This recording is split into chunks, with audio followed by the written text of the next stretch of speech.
है भरपूर। भोलेनाथ का भंडारा है भरपूर है, भरपूर है, भरपूर है, भरपूर। आओ भर लो झोलियां,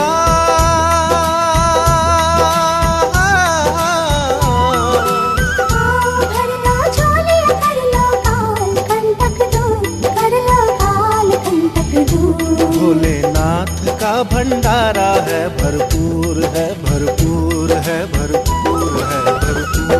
भोलेनाथ का भंडारा है भरपूर है। ओम शांति। आज 26 मई 69 की मुरली है। टाइटल संपूर्ण स्नेह की परख। सभी किस स्थिति में बैठे हो? लगन में बैठे या मगन अवस्था में? किस अवस्था में हो? ज़्यादा समय लगन लगाने में जाता है या मगन रूप में हो? अपना चेकिंग तो करते होंगे।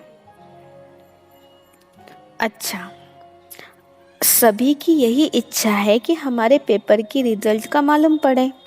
विशेष सभी के दिलों में यही संकल्प चलता रहता है। तो आज रिजल्ट भी सुना देते हैं। सभी ने जो भी लिखा है यथा योग्य यथा शक्ति, टोटल रिजल्ट यही कहेंगे कि बाप में निश्चय बुद्धि तो है, लेकिन जितना ही बाप में निश्चय है उतना ही बाप के महावाक्यों में, फरमान में निश्चय बुद्धि होकर चलना, वह अभी पुरुषार्थ में 50% देखने में आता है। बाप में निश्चय तो 100% है, लेकिन बाप के फरमान और आज्ञाओं में निश्चय बुद्धि होकर के जो फरमान मिला और किया, ऐसे फरमान में निश्चय बुद्धि मेजॉरिटी 50% की रिजल्ट में है। ऐसे ही टीचर में निश्चय है, लेकिन उनकी पूरी पढ़ाई जो है उनमें संपूर्ण रीति से चलना, वह भी अपनी परसेंटेज की रिजल्ट है। ऐसे गुरु रूप में भी सद्गुरु है, यह पूरा निश्चय है, लेकिन उनकी श्रीमत पर चलना, उसकी टोटल रिजल्ट 50% तक है। सिर्फ बाप टीचर सद्गुरु में निश्चय नहीं, लेकिन इस निश्चय के साथ साथ उनके फरमान, उनकी पढ़ाई और उनके श्रीमत पर भी संपूर्ण निश्चय बुद्धि होकर चलना है। इसमें कमी है जिसको अभी भरना है। स्नेह की निशानी क्या है? संपूर्ण स्नेह की परख क्या होती है? उनका मुख्य लक्ष्य क्या होता है? आप सभी ने जो सुनाया वो तो है ही, लेकिन फिर भी वह स्पष्ट करने के लिए, जिसके साथ जिसका स्नेह होता है,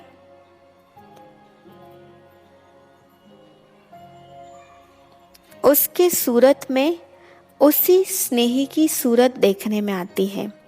उनके नैनों से वही नूर देखने में आता है। उनके मुख से भी स्नेही की सूरत देखने में आती है। स्नेह के बोल निकलते हैं। उनकी हर चलन से स्नेह का चित्र देखने में आएगा। उनमें वही स्नेह समाया हुआ होगा। ऐसी अवस्था होनी है।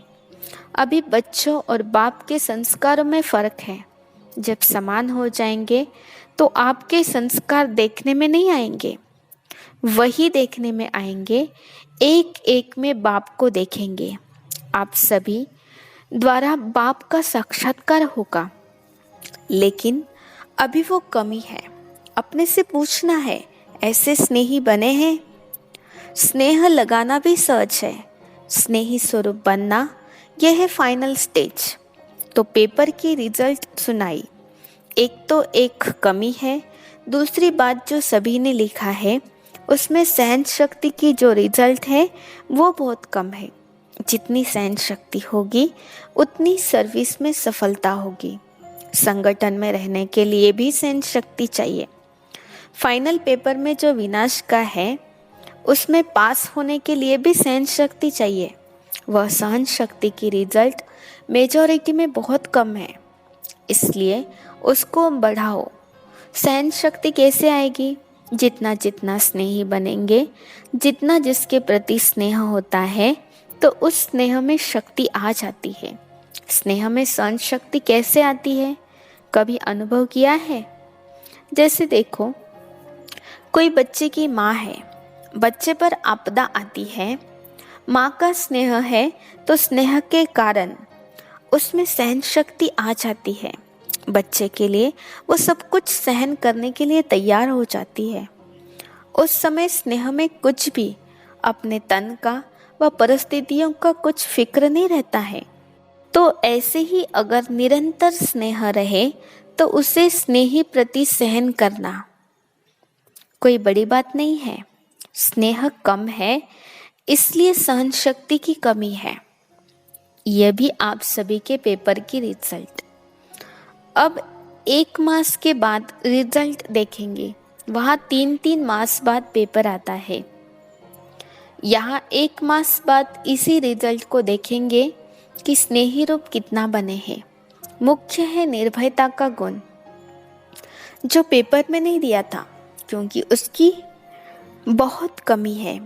1 मास के अंदर इस निर्भयता के गुण को भी अपने में पूरा भरने की कोशिश करनी है। निर्भयता कैसे आएगी? उसके लिए मुख्य क्या पुरुषार्थ है? निराकारी बनना। जितना निराकारी अवस्था में होंगे उतना निर्भय होंगे। भय तो शरीर के भान में आने से होता है। यह 1 मास का चार्ट पहले बता देते हैं। कुमारियों का ट्रेनिंग क्लास पूरा होगा तो यह भी पूछेंगे कि सहन शक्ति, निर्भय और निश्चय की परख जो बताई है वो कहाँ तक है। इन तीनों बातों का पेपर फिर लेंगे। कुमारियों से बाप दादा का स्नेह विशेष क्यों होता है? कौन सी खास बात है जो बाप दादा का खास स्नेह रहता है?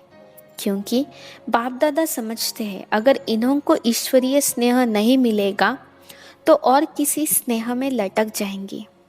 बाप रहमदिल है ना, तो रहम के कारण स्नेह है। भविष्य बचाव के कारण विशेष स्नेह रहता है। अब देखेंगे बाप दादा के स्नेह का जवाब क्या देती है। अपने को बचाना है, यह है बाप दादा के स्नेह का रिस्पॉन्स। किन किन बातों में बचाना है मालूम है? एक तो मनसा सहित प्योरिटी हो, मनसा में कोई संशय ना आए, और दूसरी बात अपनी वाचा भी ऐसी रखनी है जो मुख से कोई ऐसा बोल ना निकले। वाणी में भी कंट्रोल, मनसा में भी कंट्रोल। वाचा ऐसी रखनी है जैसे साकार में बाप दादा की थी। कर्म भी ऐसा करना है जैसे साकार तन द्वारा करके दिखाया। आपका कर्म ऐसा हो जो और भी देखकर ऐसा करे। यह है कुमारियों के लिए खास। और किससे बचना है? संग दोष से बचना ही है। एक और विशेष बात है, अब बहुत रूप से, आत्मा के रूप से, शरीर के रूप से आप सभी को बहकाने वाले बहुत रूप सामने आएंगे, लेकिन उसमें बहकना नहीं है। बहुत परीक्षाएं आएंगी लेकिन कुछ है नहीं। परीक्षाओं में पास कौन हो सकता है? जिसको परख पूरी होगी। परखने की जितनी शक्ति होगी उतना ही परीक्षाओं में पास होंगे। परखने की शक्ति कम रखते हो, परख नहीं सकते हो, तो यह किस प्रकार का विघ्न है? माया के रूप में आ रही है। और क्यों मेरे सामने आ रहा है? यह विघ्न आया, इससे रिजल्ट क्या है? यह परख कम होने के कारण परीक्षाओं में फेल हो जाते हैं। परख अच्छी होगी वो पास हो सकते हैं। अच्छा, ओम शांति।